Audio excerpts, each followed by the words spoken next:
We've all had some level of conflict in our lives, like a heated debate at the volleyball court at recess, or whether to give up a sport we might not love anymore. As adults, maybe you've been conflicted over a decision about your own child, unsure whether you made the right choice or not. We know our world experiences conflict. We see it in the news practically every day. But what if conflict can be different than that and harder to find harmony in? The type of conflict that I'm talking about is internal. What happens when you are battling you? In my opinion, internal conflict is the most difficult type of conflict that humans face, yet too few people talk about it. If one struggles with internal conflict, resolution is a challenge without proper support, which makes achieving harmony within yourself and with others seem impossible. I believe that we all deserve to have peace and harmony within us. So, how does one achieve that when the battle is within? Internal conflicts start with your thoughts. Your thoughts can be like the forces of good versus evil, or positive versus negative. It can be as simple as the struggle of choosing a healthy salad over a piece of chocolate cake. Now that's a real conflict, right? Sometimes you need to choose the cake.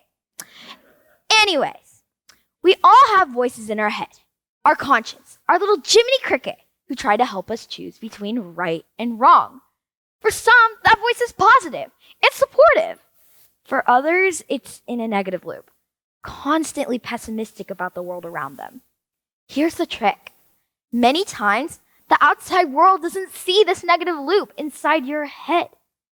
In fact, one does everything they can to make sure that others think that there is nothing wrong. Negative thoughts sneak into each one of us from time to time. It is a part of life. It is how we build relationships and problem solve.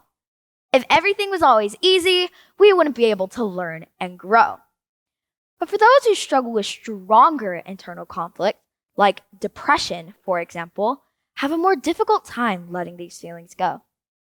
According to the website Psychology Today, 15 million Americans a year struggle from depression.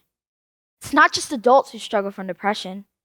Children and teens struggle from it too. I came across this quote. Conflict cannot survive without your participation. Wayne Dyer. This is true. Conflict needs two sides, two perspectives.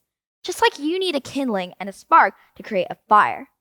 But for those who struggle with internal conflicts, don't need much for a spark of negativity to create an inferno inside of them. Picture this.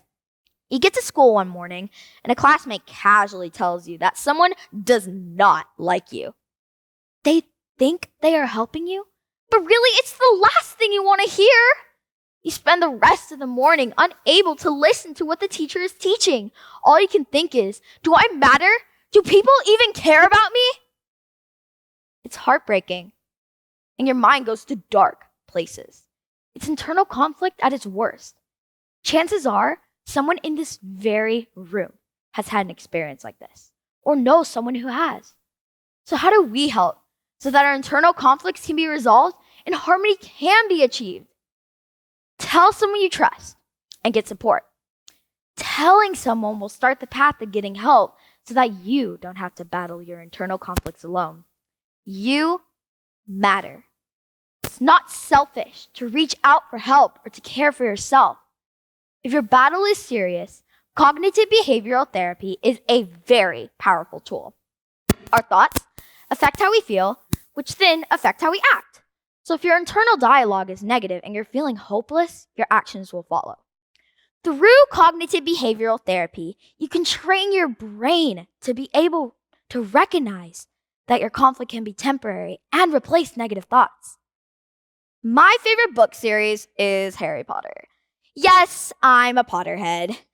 And one of my favorite characters, Dobby the house elf, is a great example of the importance of advocating for mental health, as he struggles with his own self-worth.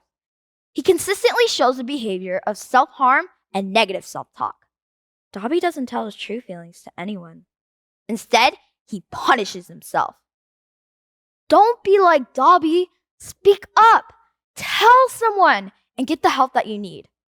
Conflict is a part of life, but it doesn't have to be negative. Besides, life is not as enjoyable when you're in constant conflict with yourself. By recognizing our own self-worth and reaching out for help with our internal conflicts, harmony can be achieved. I told someone, will you?